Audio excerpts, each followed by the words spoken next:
Hello everyone, सबैमा नमस्कार। हजुरहरूलाई स्वागत छ हाम्रो प्यारो च्यानल आइओई एस्पिरेन्ट्समा।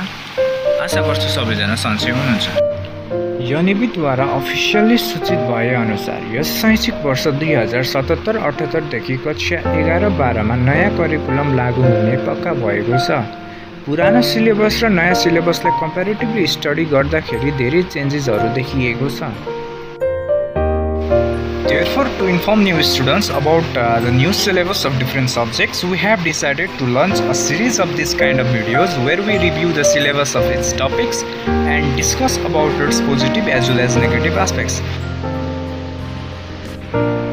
यस भिडियोमा चाहिँ हामी पुरानो पाठ्यक्रमको सन्दर्भमा गणितको नयाँ पाठ्यक्रममा गरिएका परिवर्तनहरूको बारेमा कुरा गर्नेछौँ। यसका साथसाथै अन्त्यमा हामी नयाँ पाठ्यक्रमको कठिनाई स्तरलाई पुरानो पाठ्यक्रमसँग पनि तुलना गर्नेछौँ।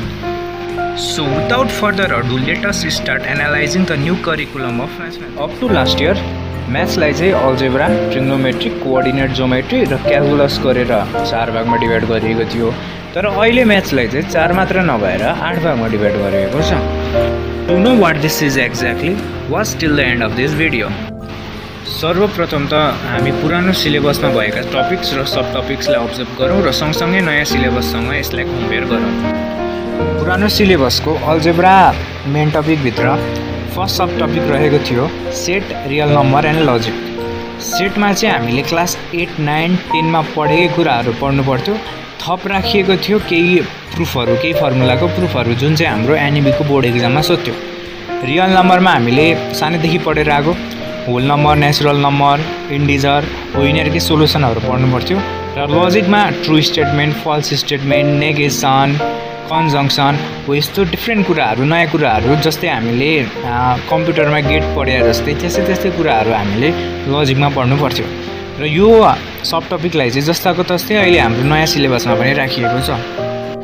अल्जेब्रा टपिकको सेकेन्ड सब टपिकभित्र थियो रिलेसन एन्ड फङ्सन, जसमा हामीले domain, range, types of function, 1 to 1, on to हो यस्तो पढ्नु पर्थ्यो। र एनइबी बोर्ड एक्जाममा डोमेन र रेन्ज निकाल्ने क्वेसनहरू म्याक्सिमम सोध्थ्यो। हो यो च्याप्टरलाई पनि जस्ताको तस्तै राखिएको छ हाम्रो नयाँ सिलेबसमा। अल्जेब्रा भन्ने टपिकको थर्ड सब टपिक चाहिँ कर्भ स्केचिङ भन्ने थियो, जसमा हामीले चाहिँ ग्राफ अफ फङ्सन्स बनाउँथ्यौँ। फङ्सन्स भन्नाले quadratic functions, cubic functions, logarithmic functions, exponential function, trigonometric functions हो यस्तै फङ्सनहरूको हाम्रो ग्राफ पनि एनइबी बोर्ड एक्जाममा सोध्थ्यो। र यो च्याप्टरलाई जस्ताको तस्तै हाम्रो नयाँ सिलेबसमा पनि राखिएको छ। त्यसपछि हाम्रो फोर्थ टपिकमा रहेको थियो sequence and series and principle of mathematical induction.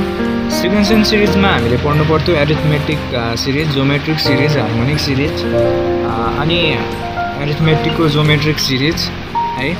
त्यसपछि sum to infinity, sum to nth term of the series. त्यसपछि हामीले भेरियस फर्मुलाहरूलाई प्रुभ गर्थ्यौँ बाई युजिङ म्याथमेटिकल इन्डक्सन है, प्रिन्सिपल अफ म्याथमेटिकल इन्डक्सन। अब नयाँ सिलेबसमा चाहिँ के गरियो भन्दाखेरि सिक्वेन्स एन्ड सिरिजको एरिथमेटिक सिरिज, जोमेट्रिक सिरिज र हार्मोनिक सिरिजलाई मात्र 11 मा राखियो। त्यसपछि यो sum to nth term of the सिरिजलाई चाहिँ के गरियो 12 क्लासमा पठाइदिएको छ।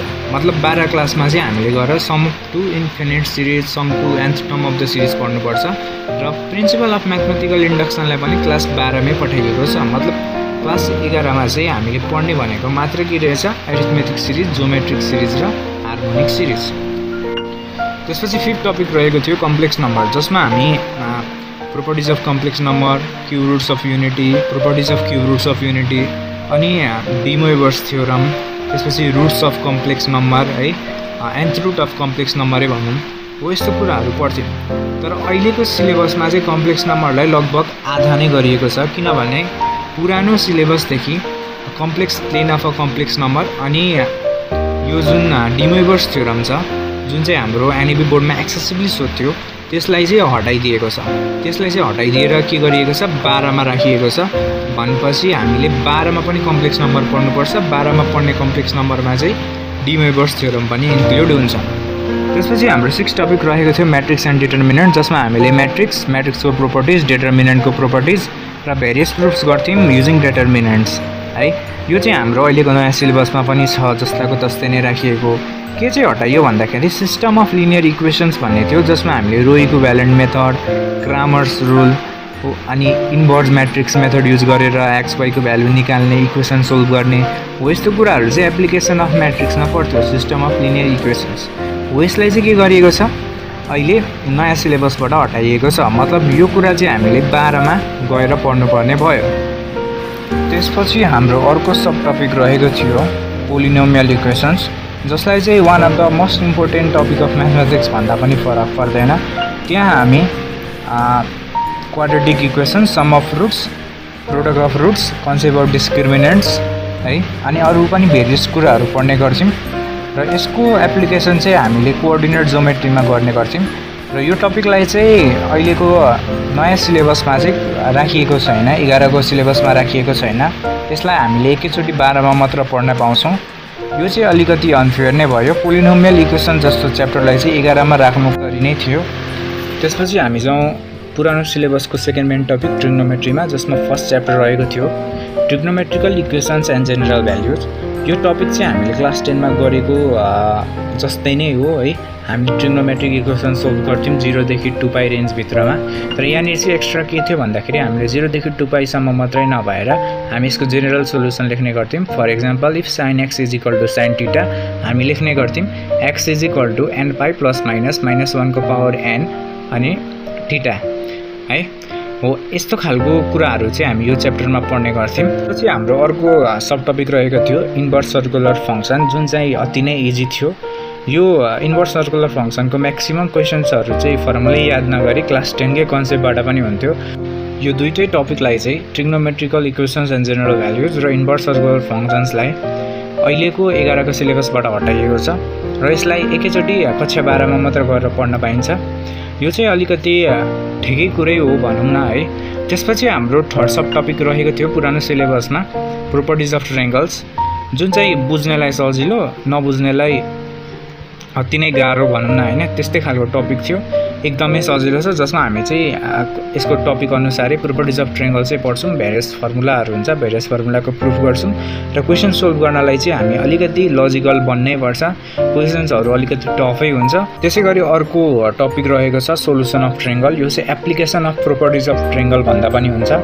यसमा चाहिँ हामी ट्रायंगललाई सोल्भ गर्ने काम गर्छौँ। मतलब दिएको केही साइड एङ्गल हुन्छ र बाँकी भएको साइड एङ्गल निकाल्ने हाम्रो काम हुन्छ। यसलाई निकाल्नको लागि चाहिँ हामी प्रोपर्टिज अफ ट्रायंगल्समा पढेको साइन ल, कोसाइन ल, टेन्जेन्ट ल आदि इत्यादिको प्रयोग गर्ने गर्छौँ। यो दुईटा टपिक चाहिँ एक आपसमा निर्भरै छन् है। यो दुईटा टपिकलाई चाहिँ अहिलेको क्लास 11मा पनि राखिएको छ, हटाइएको छैन पुरानोबाट। मतलब क्लास 11 र 12मा चाहिँ के गरिएको छ, आधी आधी ट्रिग्नोमेट्रीलाई भाग लगाइएको छ। त्यसपछि अब हामी जाउँ third main topic, that is coordinate जोमेट्रीमा। कोअर्डिनेट जोमेट्रीको वर्ल्ड कोर्समा जम्मै 3टा मात्रै च्याप्टरहरू थिए, अहिलेकोमा 4टा छ। पहिले थिए straight line, pair of straight line, circle है, जुन चाहिँ हामीले क्लास 9-10मा पढेकै जस्तै हो। अलिकति एक्स्ट्रा कुराहरू यहाँनिर एडअप हुन्थ्यो है। For example, pair of straight लाइनमा एडअप हुने कुरा भनेको condition to represent a linear pair है, जसमा यो 1-2वटा एक्स्ट्रा फर्मुलाहरू पढ्नु पर्थ्यो। अनि अर्को भनेको स्ट्रेट लाइनमा पनि एउटा के थियो भन्दाखेरि इक्वेसन अफ बाइसेक्टर। त्यसपछि सर्कलमा पनि एक्स्ट्रा के छ, टेन्जेन्ट प्लस नर्मल पढ्नुपर्छ। र अहिलेको क्लास 11को सिलेबसमा चाहिँ अझै एक्स्ट्रा के थपिएको छ भन्दाखेरि कोनिक सेक्सन, कोनिक सेक्सनको इन्ट्रो र प्याराबोलाको हामी टेन्जेन्ट र नर्मल पनि क्लास 11मै गर्छौँ। यो कोनिक सेक्सन चाहिँ क्लास 12बाट क्लास 11मा ल्याइएको हो है। मतलब अहिलेको नयाँ सिलेबसमा चाहिँ 4वटा टपिक छ। कोअर्डिनेट जोमेट्री अलिकति धेरै छ पहिलेको भन्दा। त्यसपछि अब हामी जाउँ फोर्थ सेक्सनतिर है, फोर्थ टपिकतिर, जुन चाहिँ largest topic of old syllabus of mathematics भन्दा पनि हुन्छ, क्यालकुलस, जसमा हामी फर्स्ट टपिक पढ्नु पर्थ्यो लिमिट एन्ड कन्टिन्युटी। अहिलेको सिलेबसमा पनि त्यही छ, जस्ताको तस्तै राखिएको छ limit and continuity. Second chapter थियो डेरिभेटिभ डिफरेन्सिएसन भन्दा पनि भयो यसलाई। अहिलेको सिलेबसमा पनि यसलाई जस्ताको तस्तै नै राखिएको छ। यसबाट पनि एउटा कुरा चाहिँ हटाइएको छ। के हटाइएको छ भन्दाखेरि इन्भर्स सर्कुलर फङ्सनको डेरिभेटिभ पनि पहिले 11मै पढ्नु पर्थ्यो। अहिले इन्भर्स सर्कुलर फङ्सन चाहिँ है ट्रिग्नोमेट्रीबाट पनि हटाइएको हुनाले क्यालकुलसबाट पनि यसको डेरिभेटिभ हामीले पढ्नु पर्दैन।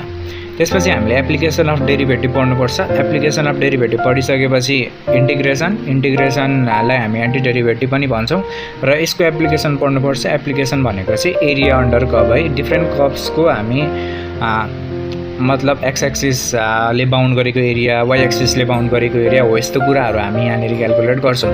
क्यालकुलसलाई चाहिँ जस्ताको तस्तै नै अहिलेको नयाँ सिलेबसमा पनि फोटोकपी नै गरेर राखिएको छ, केही चेन्ज गरिएको छैन। त्यसपछि अब हामी जाउँ नयाँ सिलेबसमा आएका नयाँ टपिकहरूमा है। फर्स्ट टपिक रहेको छ भेक्टर्स है, जसमा हामी पढ्छौँ introduction to vectors, types of vectors अनि लिनियर कम्बिनेसन अफ भेक्टर्स, जुन चाहिँ कक्षा 12को हो। कक्षा 12बाट 11मा ल्याइएको हो। कक्षा 12मा अर्को पनि के थियो भेक्टरभित्र हामीले पढ्ने स्केलर प्रोडक्ट अनि क्रस प्रोडक्ट पढ्नु पर्थ्यो। त्यो स्केलर प्रोडक्टलाई चाहिँ के गरिएको छ क्लास 11मा ल्याइएको छ, scalar product and it's properties भनेर। अब 12मा चाहिँ के गरौँ, 12मा चाहिँ ब्याचलरको एउटा स्केलर ट्रिपल प्रोडक्ट भन्ने च्याप्टरलाई चाहिँ के गरिएको छ 12मा ल्याएर हालिदिएको छ है। भेक्टरमा भनेपछि हामीले जम्मा दुईवटा कुरा मात्रै पढ्नुपर्ने भयो, इन्ट्रोडक्सन, टाइप्स, लिनियर कम्बिनेसन अनि scalar product and it's property. त्यसपछि अर्को टपिक रहेको छ स्ट्याटिस्टिक्स एन्ड प्रोबेबिलिटी, जसमा हामीले क्लास 10मा पढे जस्तै स्ट्यान्डर्ड डेभिएसन पनि पढ्नुपर्छ। र अर्को एउटा नयाँ टपिक छ Karl Pearson's coefficient of skewness भन्ने हो, त्यो पढ्नु पऱ्यो। प्रोबेबिलिटी पनि क्लास 10मा पढे जस्तै नै हो, 12बाट 11मा ल्याइएको छ, जसमा चाहिँ हामीले इन्डिपेन्डेन्ट इभेन्ट मात्रै पढ्नुपर्छ। त्यसपछि अर्को मेन टपिक रहेको छ कम्प्युटेसनल म्याथमेटिक्स, जसमा हामी दुईवटा कुरा पढ्छौँ, एउटा भनेको लिनियर प्रोग्रामिङ, अर्को भनेको न्युमेरिकल कम्प्युटेसन। लिनियर प्रोग्रामिङ भनेको हामीले क्लास 10मा म्याक्सिमाइज मिनिमाइज गरेको प्रब्लमहरू जस्तै नै हो, थप हामीले सिम्प्लेक्स मेथड भन्ने पढ्नुपर्छ। र न्युमेरिकल कम्प्युटेसन भनेको क्लास 12बाट क्लास 11मा ल्याएको सजिलो टपिक हो एउटा है, एकछिन हेर्ने बित्तिकै आउने खालको हो, यसमा केही पनि प्रब्लम हुँदैन। र अर्को टपिक रहेको छ मेकानिक्स। हामी फिजिक्सको स्टुडेन्ट्स भएकोले हामीलाई मेकानिक्स चाहिँ पढ्नुपर्छ। अर्को यसको अरमा पनि हुन्छ, त्यसको बारेमा अहिले कुरा नगरौँ। मेकानिक्सभित्र हामीले स्ट्याटिक्स र डाइनामिक्स पढ्नुपर्छ। स्ट्याटिक्स र डाइनामिक्स भनेको हामी म्याक्सिमम स्टुडेन्ट्सहरूलाई थाहै होला। यहाँनिर पढ्नुपर्ने भनेको त्यही फिजिक्सको कुराहरू हो, फिजिक्सको न्युमेरिकलहरू हो। थप हामीले पढ्ने भनेको ल्यामिस थ्योरमहरू मात्रै हुन्छ। र यस्तै छ अहिलेको हाम्रो म्याथमेटिक्सको सिलेबस है। म्याथमेटिक्सको सिलेबस चाहिँ कम्पेरिटिभली हेर्दाखेरि पहिलेको भन्दा अलिक सजिलो देखिन्छ। So after analyzing the new curriculum of class 11, I found it much more easier than the previous curriculum. Likewise, the syllabus for class 12 is much more tougher than the previous one. Maybe the reason for making such a decision regarding curriculum of mathematics is to balance the curriculum and difficulty gap between class 11 and 12. Hope this new curriculum will be proven beneficial as well as effective for the students as well as teachers. Thank you for being with us.